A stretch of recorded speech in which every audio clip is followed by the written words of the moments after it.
Good morning, everyone, and welcome to another Sutta study session here at Empty Cloud Monastery. As I've been doing lately, I'll be going through some verses from the Dhammapada. So we can start by paying homage to the Buddhas. Namo tassa bhagavato arahato samma sambuddhassa. Namo tassa bhagavato arahato samma sambuddhassa.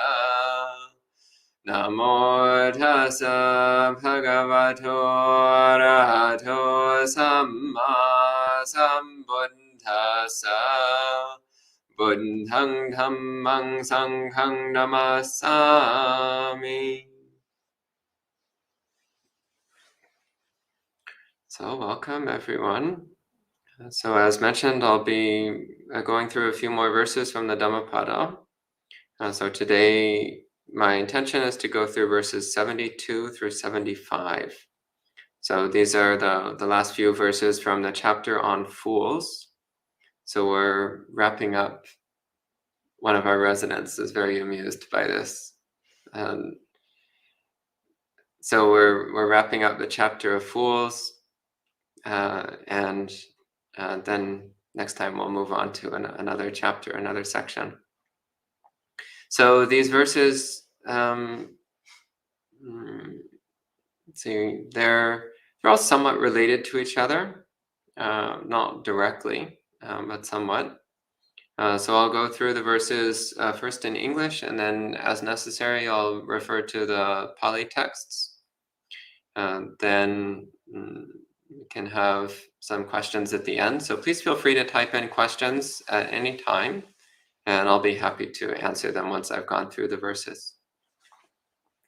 So starting with verse 72. So the translation here says, and I'll put the link. Actually, never mind. So the translation says, "It brings no benefit when fame comes to a fool. It destroys their good traits and tears apart their head." So again, not necessarily any profoundly deep message here, but rather what the Buddha is pointing to here is that fame is very dangerous to someone who lacks wisdom. There's many suttas where the Buddha talks about how fame, honor, gain, praise are vile, deadly, poisonous, destructive to one's spiritual practice. And the reason for this is because these are all things that fuel our ego. They're all things that build up our sense of self-importance. So it's important to be extremely careful about. I'll go ahead and post the link now. It's important to be extremely careful about any kind of desire for fame. So any seeking for renown or reputation, and to really ask, what is that based on? Why are we interested in fame? So if we're seeking fame, it's important to ask ourselves why. Is there actually a wholesome spiritual motivation for it? And the answer is almost always going to be no. That is just coming out of self-obsession, self-importance. That's not coming from any good place. And then if fame does come to us, then again, we need to be extremely careful. It's easy for it to go to our head and for us to start thinking that we're more important than we are, to think that we're greater than we are. Or even if we are a wonderful person, still, it's very easy to get into arrogance, conceit of superiority. It's very easy to start looking down on others, to think, oh, I have so much fame. I'm not like those other poorly known people. So there's actually a place in the suttas where the Buddha gives this kind of mocking description of the thought process of a foolish monk who gets fame, and he's all thinking like, I am famous and well known, not like those little known monks, so pathetic. So this tendency to think that we're better than others just because we're more well known than them. And then based upon that conceit of superiority, we can fall into all manner of inappropriate conduct, unwholesome behavior of body, speech, and mind. So we should never be deliberately seeking fame for its own sake or for the sake of, again, self-fixation. But this is not to say that fame is inherently bad. So it's possible to use fame in a way which is wholesome, a way which promotes wholesome qualities, which promotes spiritual practices which are good and supportive in the world. So examples of this are people like the Dalai Lama or Thich Nhat Hanh. So Buddhist monks who are very famous, and if you have used their fame as a way to draw positive attention towards Buddhist practice. And both of them are examples of people who are nonetheless extremely humble, who are, although they're world famous, they don't let it go to their head. They keep a deep sense of humility, an awareness that fame is actually not in and of itself valuable. But again, as I was saying, fame itself is not inherently bad, nor is it inherently good. It's simply a conditionally arisen quality which comes about because of past conditions. Comes about because of what we've done either previously in this life or in past lives. So I'd actually like to briefly pull up the Chulakama Vibhanga Sutta, because in this the Buddha actually directly says what the cause of good reputation is. But just off the top of my head, I don't remember exactly what he said. Do you remember off the top of your head? No. Chulakama Vibhanga Sutta, what the Buddha said was the cause of fame. Let's see, here we go. Majjhima 135.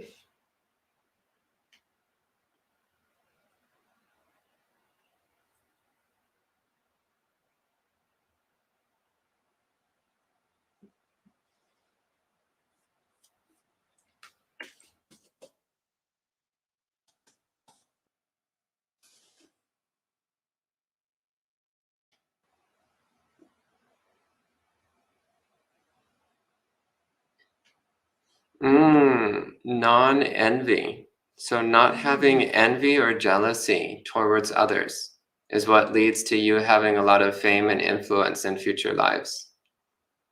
Very interesting.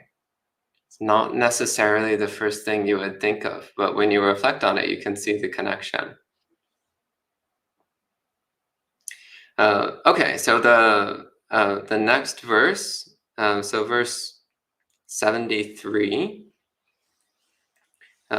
this one says, okay, just briefly to point out with the previous one, in the Pali, there's nothing in particular that needs deep explanation in the Pali. But one thing I would point out is, first off, what's translated here as fame is in Pali, it's nyatta, which literally means knownness. So the quality of being known. So translated here as fame, but it literally just means the quality of being known, being widely known or well known. And the term good traits is a translation of sukkangsa, which is sukha means bright, and it's commonly used to mean morally good. Some of the suttas it's used to mean morally good. And angsa has several meanings. One meaning is limb, like your arms. Another meaning is shoulder. And another meaning is a quality or an attribute. So sukkangsa means your morally good attributes. So the Buddha here is pointing out that when a fool becomes well known, then it often winds up destroying their morally good attributes. Okay, so verse 73. This one says, in the translation, it says, "A fool wishes for a false existence, preeminence among monks, dominion in residences, and honor among other families."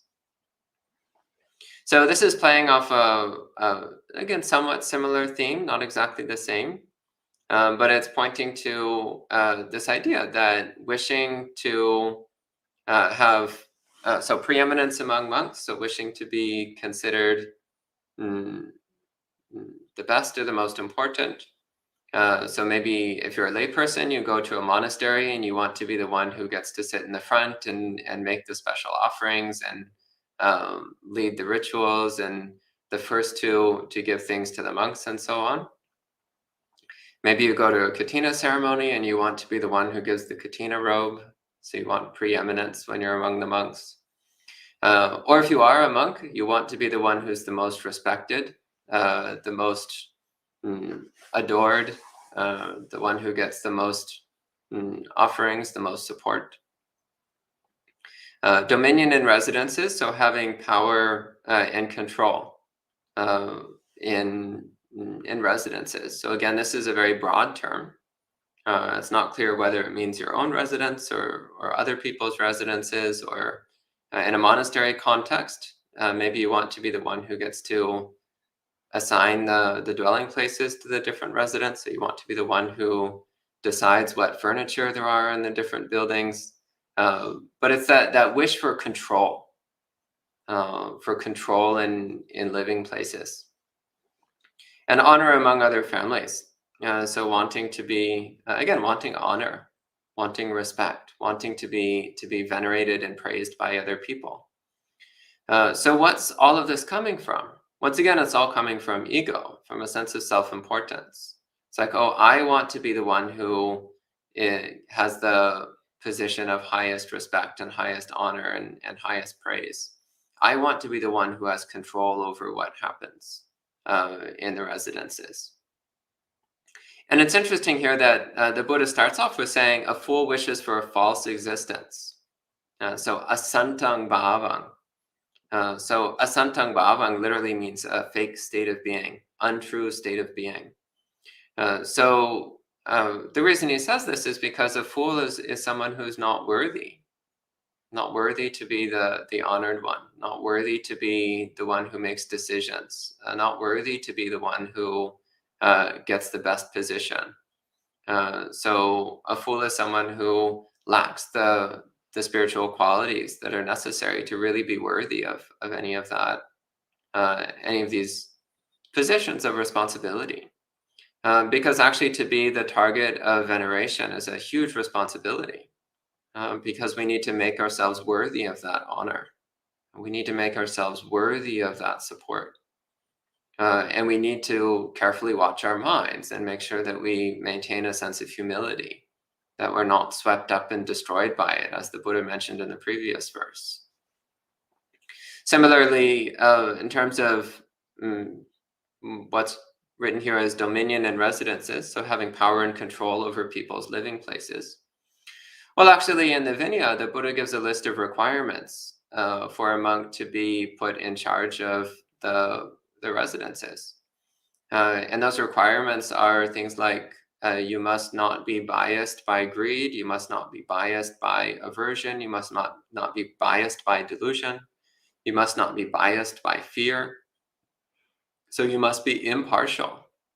So not affected by your personal preferences or personal opinions, not affected by who you like or what you like, but really just trying to make the most fair and reasonable decisions that you can with the power that's assigned to you. So it's a deep responsibility. So to be respected, to have power, this is an incredible responsibility that needs to be handled very carefully and used in a wise and skillful way. So this is why for a fool it would be called a false existence. To have these kinds of positions of power when you're a fool is disastrous. It's completely inappropriate and rarely leads to anything good. Sometimes it does. Sometimes when someone is put in a position of power, particularly in a monastery setting, sometimes when they're put in a position of power, kind of wakes them up to their own foolishness, wakes them up to their own self-centered approach. And it can help them recognize that they now have a solemn responsibility that they need to hold very carefully. So sometimes it can be a trigger for someone to develop wisdom.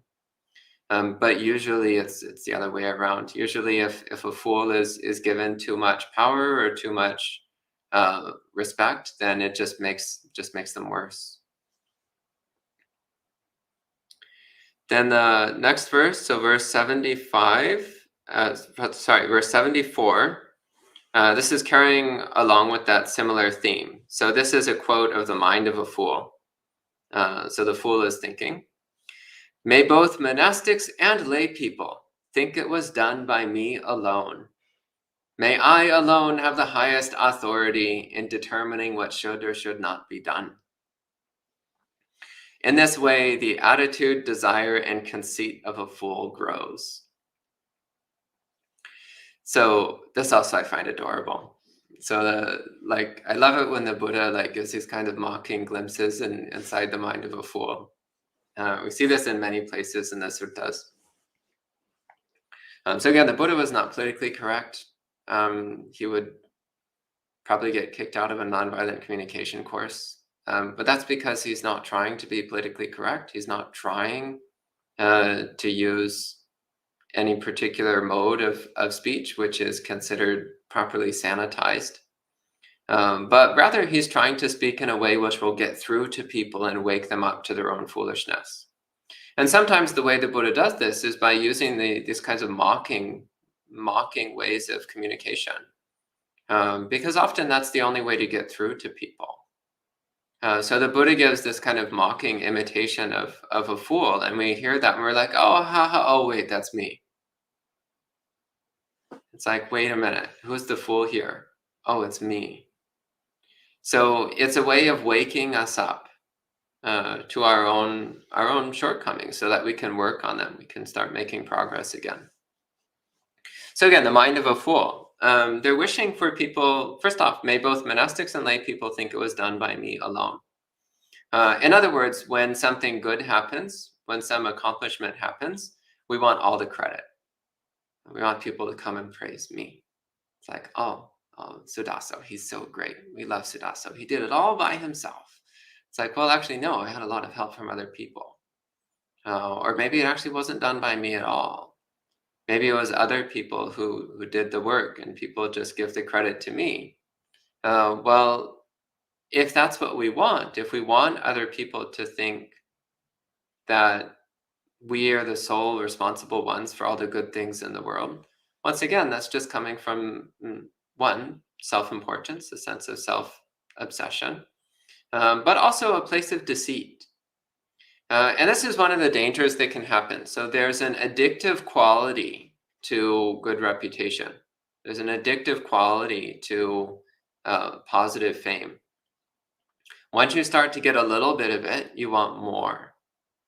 And in order to get more, you start bending the truth. Start getting a little bit too flexible with the facts. And that can wander all the way into, entering, as the Buddha said in the previous verse, a false existence, where we're keeping up this pretense that we've accomplished so many wonderful things, when actually we know it was the work of other people, or that it was only done with the support of other people. But we want all the credit for ourselves. So again, this can happen gradually. Also in the Labhasakara Samyutta, what's the one, gain honor and praise? Labhasakara. I don't think Sankara. Sakara. I'd have to look it up again. Anyway, there's a whole chapter in the Samyutta called Fame, Honor, and Praise, where the Buddha is talking about how he might see a monk who's really good monk, like really practicing well. But then at a later time, they acquire a little bit of fame and good reputation, and Suddenly they're breaking precepts left and right. They're abusing people's trust. They're committing all manner of unwholesome behavior on account of that fame, honor, and praise. Like they get a little bit of gain and fame, and it goes straight to their head. And suddenly they lose sight of what's really important, which is the development of our wholesome spiritual faculties. So again, this first one is wanting people to think that we alone are responsible for all the good things that are happening. Next is wishing to have the highest authority. So wanting to be the top boss, the one who calls the shots. It's like, well, I want to be the one who decides what happens. I want to be the one who decides what work projects are done and in what order. I want to be the one who decides how to arrange things and how things should be set up, how the schedule should be, how the furniture should be arranged. Like we want to be the ones in charge of everything. But once again, who should be in charge of those things? The person who is most suitable, which is not necessarily you. It might be somebody else. It might be somebody else who's actually much better suited for the job. So this is pointing to the desire for power's sake. So who should be in charge of setting up the altars? People who are good at setting up altars. That might not be you. Who should be in charge of assigning the work projects? Someone who's good at assigning work projects. Might not be you. So sometimes we need to acknowledge the fact that we're really not the right person to be in power. That it's actually better for somebody else to have those responsibilities. And we're not the right person for it. But this craving for power can often overcome our discretion. So it's important to always keep things objective. Who actually is the right person to have this degree of authority? And odds are it's not us. Odds are somebody else is more suited for it. Then the final verse for today, verse 75. This one I find interesting. So the Buddha says, knowledge is the cause of gain. Knowledge leads to nibbana. Since this is exactly what a monastic disciple of the Buddha understands, they do not delight in acclaim. They devote themselves to seclusion. So this also it's pointing to the fact that one knows that it's through cultivating knowledge that one is able to acquire anything. So knowledge of business, for example, you can use as a basis for acquiring wealth. Knowledge of other people, you can use as a basis for developing one's influence and so on. But what the Buddha is saying is that knowledge also leads to nibbana. So knowledge of the Dhamma, knowledge of the path leads to full awakening. And this is what one should really be after. So he's saying a monastic disciple of the Buddha is someone who understands that the right kind of knowledge is that which leads towards awakening. And therefore, the pursuit of fame and influence is not something which is necessary or even helpful. In fact, it might even be counterproductive. Whereas seclusion, so devoting oneself to the inward development of mind, is far more important than what others think of us. So that's what we should be committing ourselves to, is this inward development of the heart. And some people will praise us for that, and other people might revile us for it. But that doesn't, either way, it doesn't bother us at all, one way or the other. So that's the last of the verses that I'll be speaking about this morning. So maybe we can end at this point with 3 sadhus. Sadhu, sadhu, sadhu. And if you have any questions, I'll take them at this time. So first off, hello to everyone who's joining in. So hello to Jayanta, Amaranta, Linda, Liz, Tora, Gita, Aurora, Brother Diamond. Hello, Venerable. someone with a Thai name that, I'm sorry, I don't read Thai, so I don't know how to say your name. Hello to Ranga and Igad. So welcome everyone. So I don't see any questions online. Any questions from the monastery residents? No? Okay. Yeah, I mean, these are pretty straightforward Dhammapada verses. So maybe there's not much more to talk about. So we can go ahead and end at this time. So remembering that this evening we have Mug Chat. So our weekly opportunity to ask all the random questions you might have related to Buddhism. Oh, Ayasoma has a question. Yes. Okay, please go ahead. Sorry, Bhante, but in the verse that you translated, a fool wishes for false existence. So it's interesting that it's Bhavana Michaya. So like Micha, like wrong existence. So usually because we have Micha Dite, Micha Samadhi, and so forth, I was like, there's a sort of thing as a wrong existence. So, well, two Like, things. or is there a right existence? Sorry. So it's actually, so asantang, so santa has a few meanings, but one meaning of santa is true.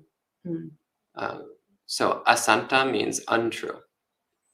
And the in Bilara, they have an alternate reading. So they have bhavanang ichaya, but the version I was going from has bhavang ichaya. So bhavang meaning a state of being, a state of bhava.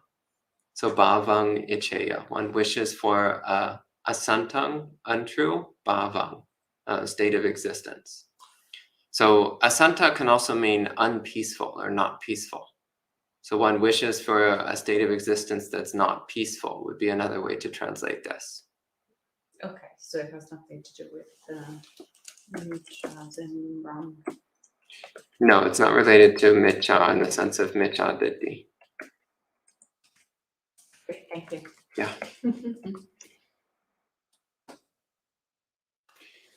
Let's see if there's any other questions from online. Gita says, wow, Ayasoma, wonderful to hear your voice. I'm a little sick, but hopefully I'll get a little better soon. So we'll go ahead and end at this time. So again, please join us this evening for Mug Chat, and we'll wrap up the session with 3 more sadhus. Sadhu, sadhu, sadhu.